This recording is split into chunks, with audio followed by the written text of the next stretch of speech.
We were interested in looking at how we could bring art and science, particularly chemistry, together to maybe shed insight into what actually contemporary chemistry research involves, but also to bring artists and scientists together in a way that through working with artists, chemists could maybe gain a new perspective on their own research, and through artists working with chemists, that they would be able to access what's going on in terms of the innovation within this sector, and to be able to allow that to filter into their own creative practice, and then to share that with public audiences.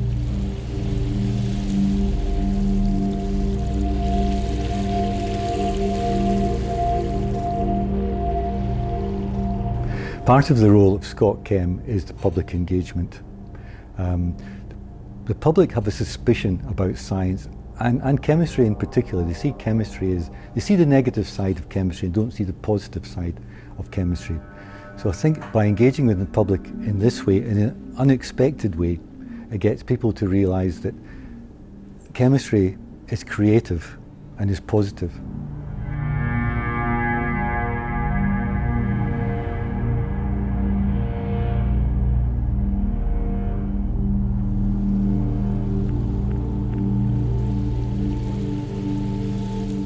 You have scientists that really like to stick within the rules and explore what those rules can do.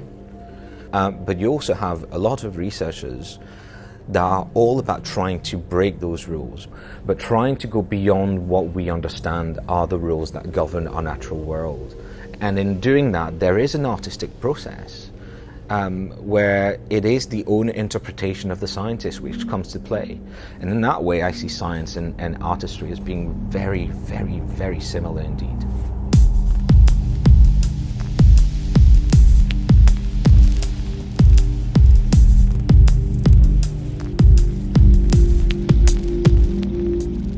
I like the idea of trying to bring in a group of creative young designers to work with creative young chemists and just kick ideas around and see what might come out of it. When they came in, you could see the chemists looking at the art and design folk, and they were equally suspicious of the chemistry folk. This is why we're working with them. But once they started kicking ideas around, people got into huddles, and it was just amazing, the creativity and the ideas that came out.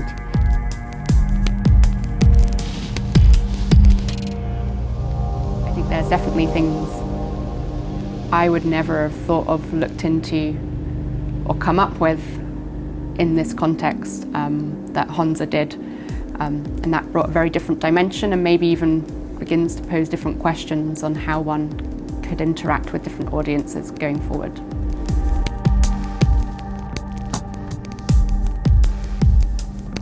So my project was following actually my artistic practice, which is divided between ceramics and photography. So I have created a series of cyanotype prints which were printed on handmade Indian paper, and then I have created a statue which is meant to be used for engaging with the public. So it's not something which should just stand somewhere. So while the statue is there to interact with people, the photographs tells the story of the statue, how it became actually alive, how it happened.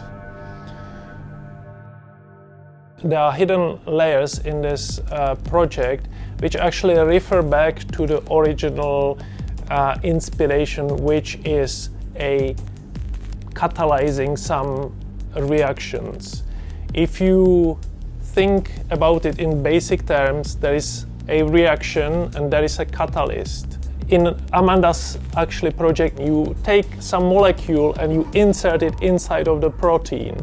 And this idea of something with holes and something else which fills the holes and changes it forever has been replicated in the statue. And there are the messages which can be inserted into these holes. and it doesn't make any difference for the statue, but it will make difference for those people.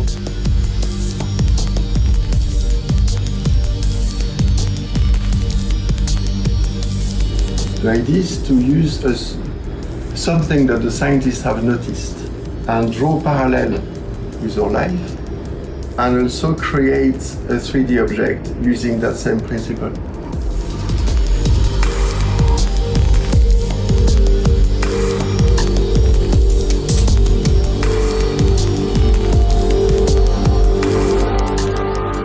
That piece of art just makes me think of my own work, because it is such a good representation of what I am trying to delve into as a scientist.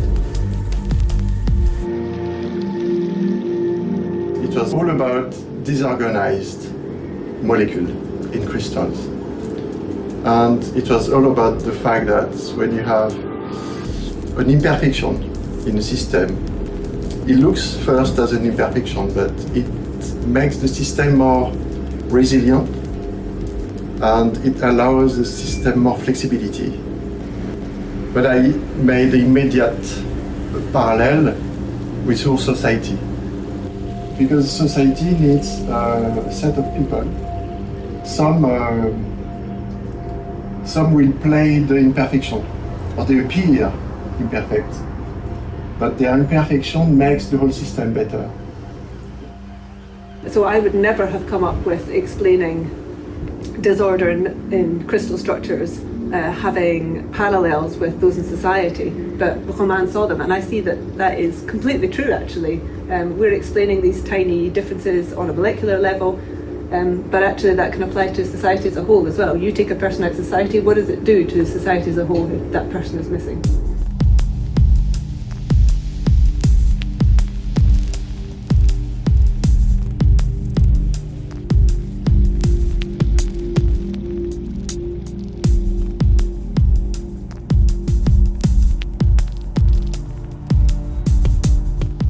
I mean, I was so dismissive of the whole thing to start with. I freely admit that. I was really very dismissive, and I used the word pretentious nonsense several times before I actually started the project.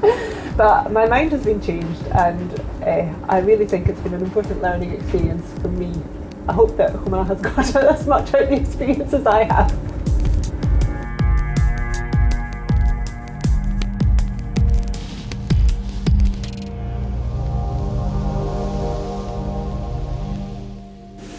What I hope for and what happened is that once they started working, it would click. Because scientists are also creative, and people forget that.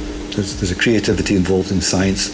And so getting the two sides to work together was just fun. It's stimulating, and interesting ideas come out of it.